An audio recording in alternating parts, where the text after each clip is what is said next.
Thank you, Stephen. And new at 10 tonight, we return to Fritch. May 11th marks 1 year since the Fritch Fire left hundreds of families without homes. It may be a year later, but for many it's still fresh in their minds. We checked in with some of the families we spoke to when this all first happened. Now ABC 7's Marissa Lucero joins us with our special report, Fritch, 1 year later. Marissa.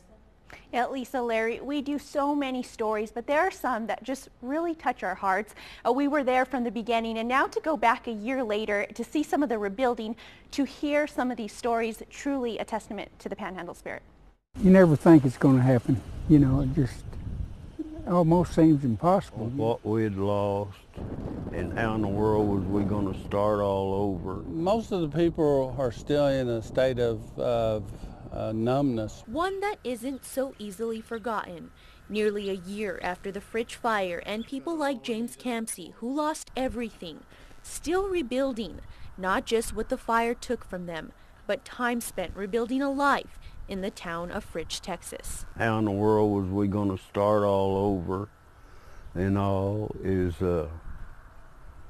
it was real downheartening.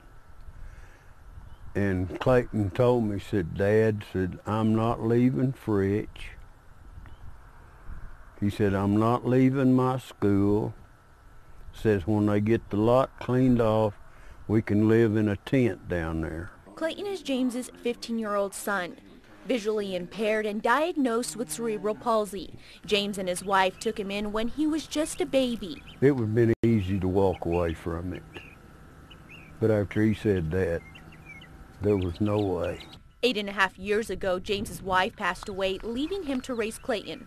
But in more ways than one, James says God knew one day he'd need someone. And the Fritch Fire is an example of just how much he'd need Clayton. That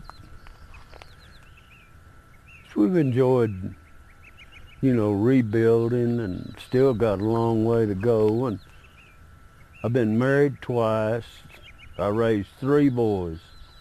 And Clayton is the greatest thing that ever happened in my life. And only a few streets over, Don Blythe looks at what he has now, remembers what he once had, and how blessed he still is. Of course, the unknown after it happens, you don't know what to do.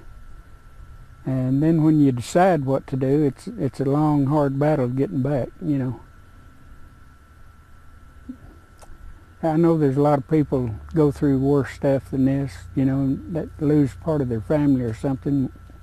Nobody lost their life down here, so that's a good thing. A lot remains unknown about the Fritch Fire. Residents reminded of that day every time they step outside, turn a street corner, or look across the lot at a for sale sign that never used to be there.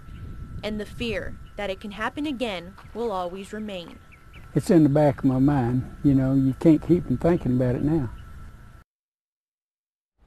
Well, despite these 2 success stories, like we saw in some of the video, there's still multiple for sale signs up and lots that still have yet to be cleared from debris from the fire, but 2 examples of 2 great stories that we got to share tonight. From the KVII Broadcast Center, Marissa Lucero, ABC 7 News. Thank you for that.